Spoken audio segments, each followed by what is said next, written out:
the Cambrian Period. This video is sponsored by Rocket Money. If you were to travel back in time to 500 million years ago, the world would look completely alien to what you know now. Grass and trees didn't exist yet, even animals on land. And the ones in the water took shapes that seem so vastly different from the ones alive today. This bizarro world is known to us as the Cambrian Period, which lasted from 542 to 488 million years ago. The start of the Cambrian was marked with an explosion of animal diversity that still perplexes scientists today. During this explosion, most of the major groups of animals appeared for the very first time, at least in the fossil record. This period was Mother Nature's trial run for size, shape, ecosystem structure, and behavior. The world had plenty of empty roles to fill and even invent, so things got weird. I'm going to introduce you to some of these stranger species, explain why the Cambrian explosion happened, and even show you ancestors of some animals alive today. My name is Lindsay Nikole, and this is the history of life on Earth that we know of. We're going to start off by getting the general global conditions out of the way. Of course, this was a period of 54 million years, so there were plenty of fluctuations, to say the least. But really just some broad average general stuff so we all have context of what the fuck was going on during this time. Starting off with what the world looked like. Most of the northern hemisphere was submerged underwater, with the majority of land masses located somewhere under the equator. Aside from some... I feel like a weather reporter. Aside from some of the scattered land masses that you see, there was also a supercontinent, Gondwana, which consisted of parts of modern-day Africa, Australia, Antarctica, India, and South America. Okay, wait, let me slow down because you might be thinking, what about Pangaea? Pangaea was the prehistoric supercontinent we learned about in school. What's going on? This was way before Pangaea, like hundreds of millions of years before Pangaea. We'll get to that in like a couple months. So Gondwana saw some pretty significant shit before Pangaea even thought about existing. Aside from that, the climate was generally warmer, and there was a decent amount of oxygen in the atmosphere compared to before, and the oceans were rich in nutrients, with some newer evidence suggesting there were likely bursts and dips of oxygen cycling happening in the seas in the earlier parts of the Cambrian, which likely played a role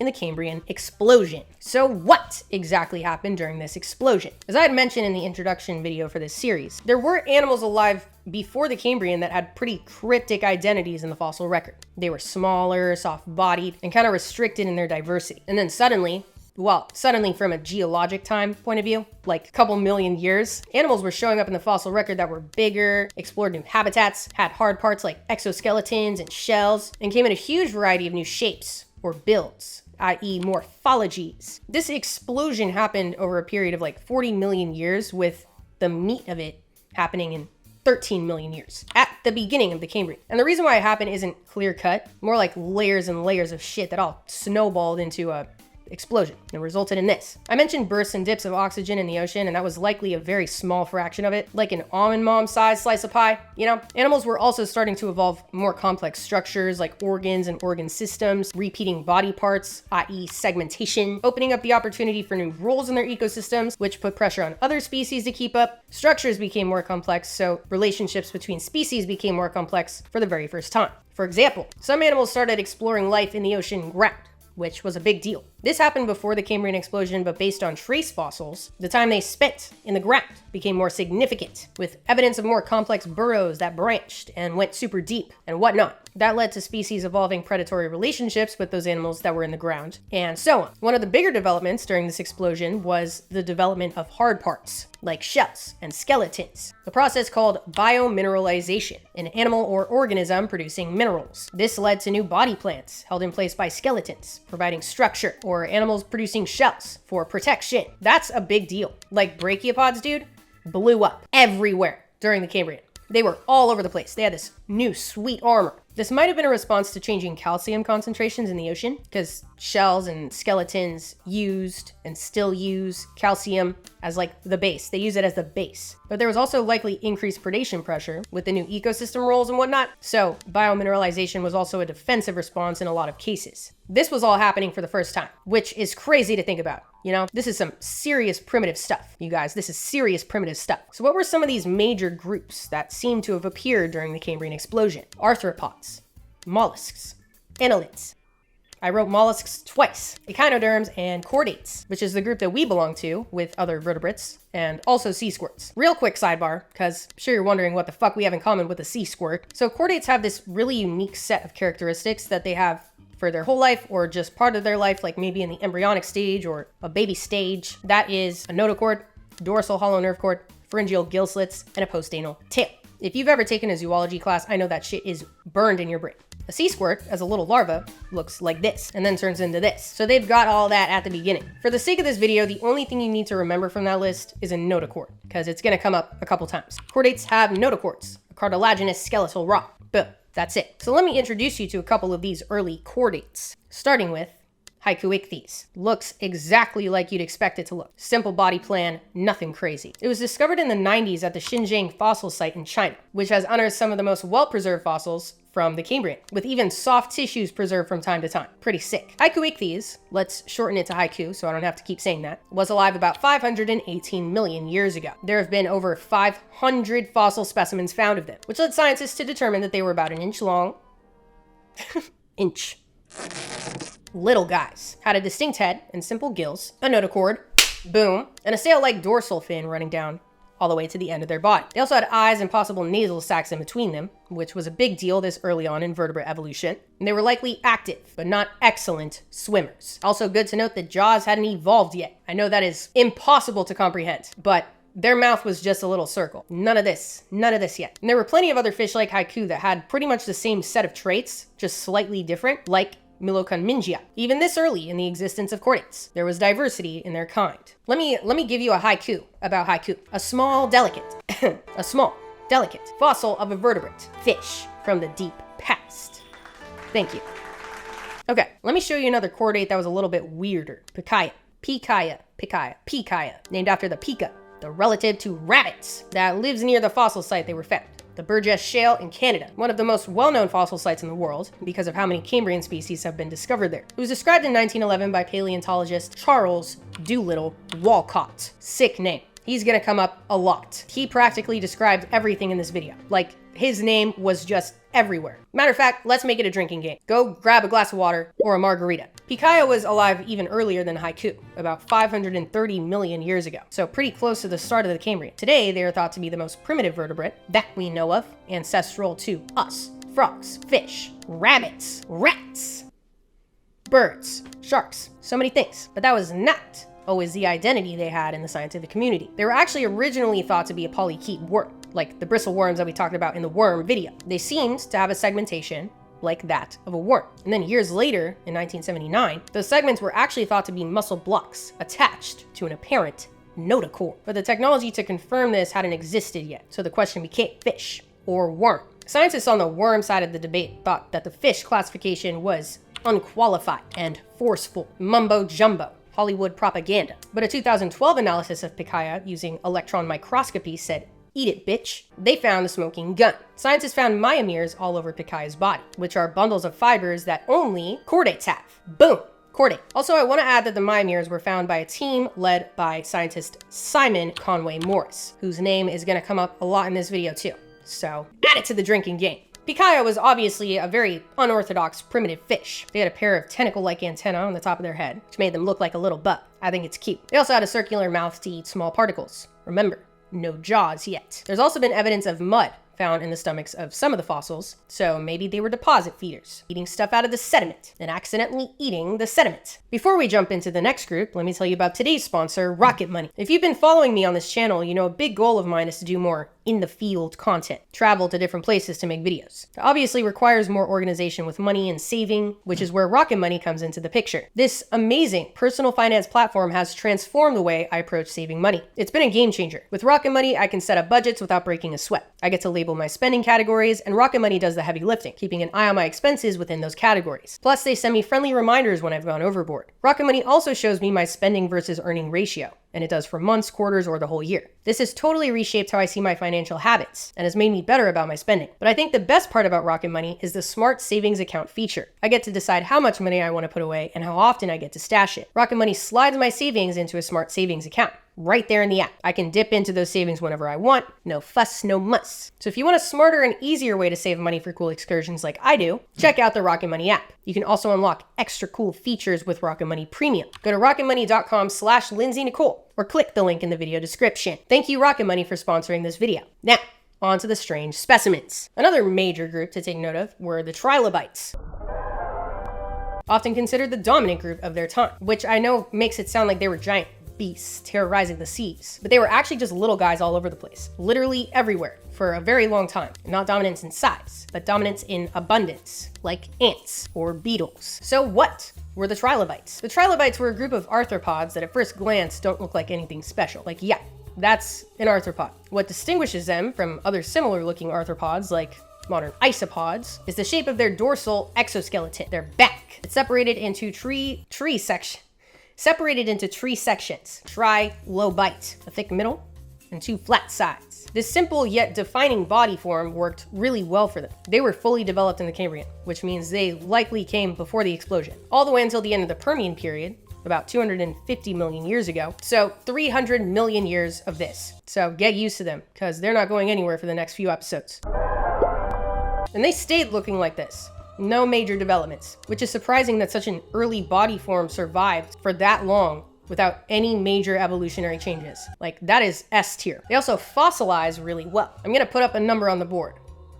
25,000. I want you to guess what this number means.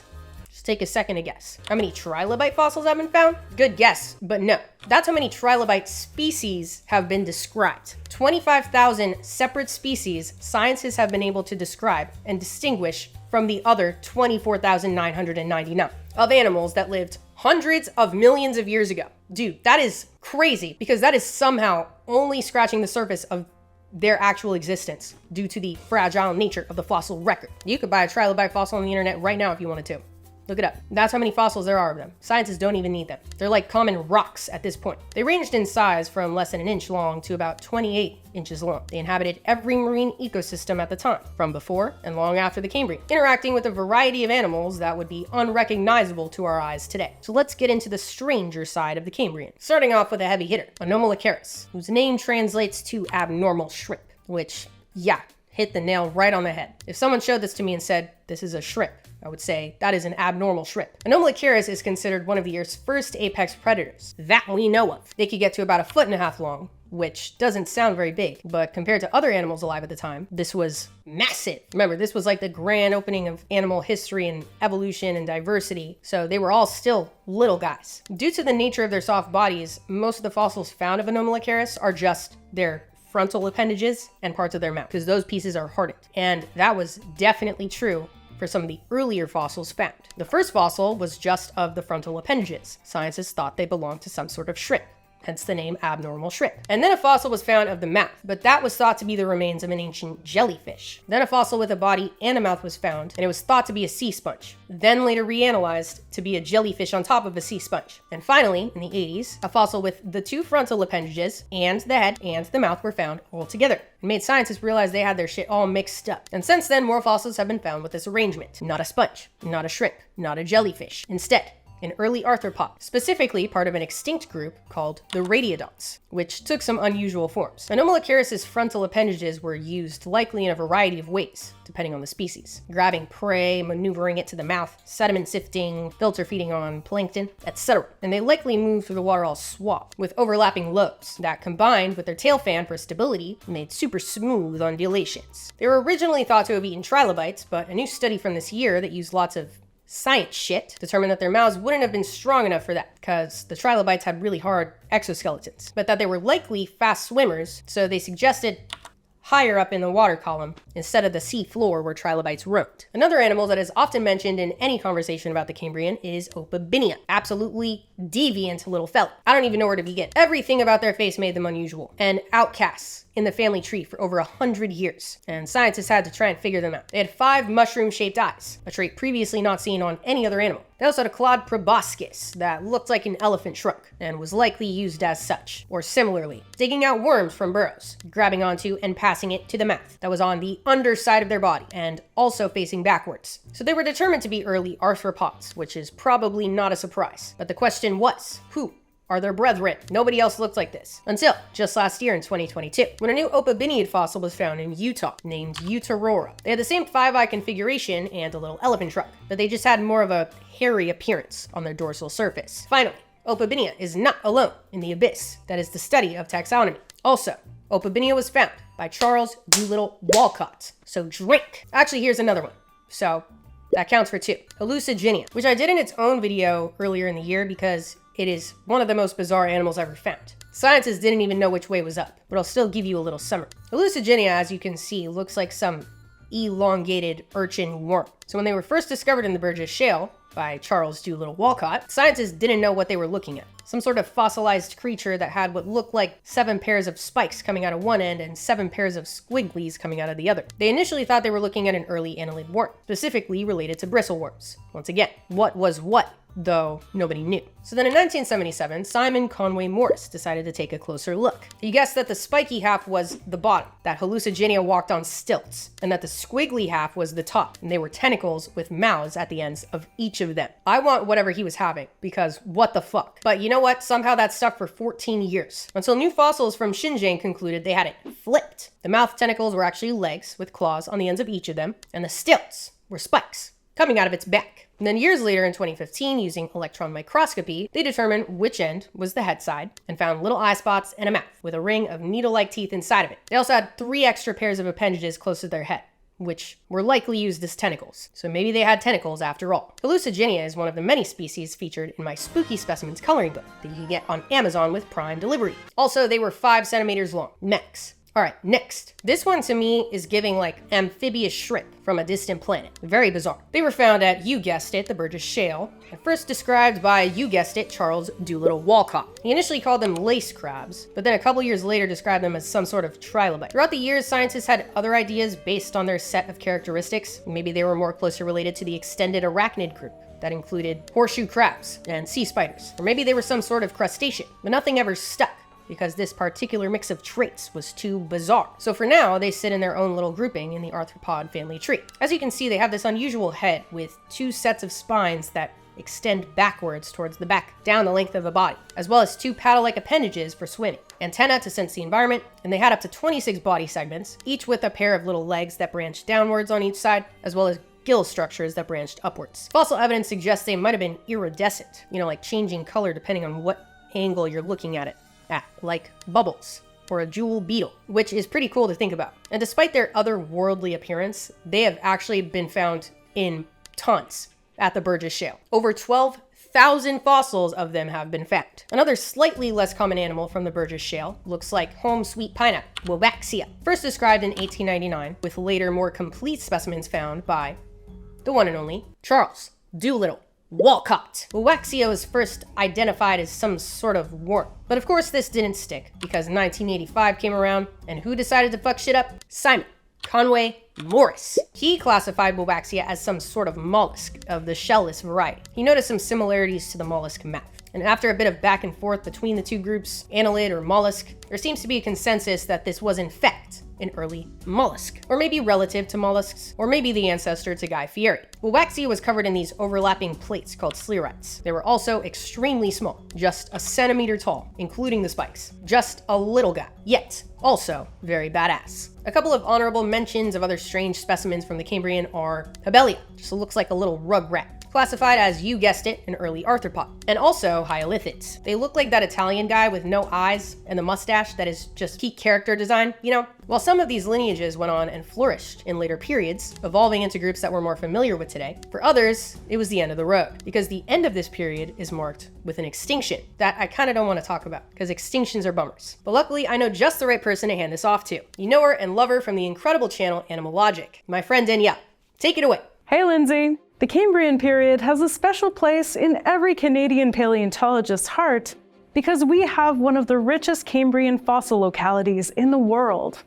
There were so many amazing creatures in this period, but unfortunately, all good things must come to an end, and many of those animals didn't make it out of the Cambrian. The Cambrian Extinction event is still a bit of a mystery. It happened 485 million years ago and marked the end of several trilobite species.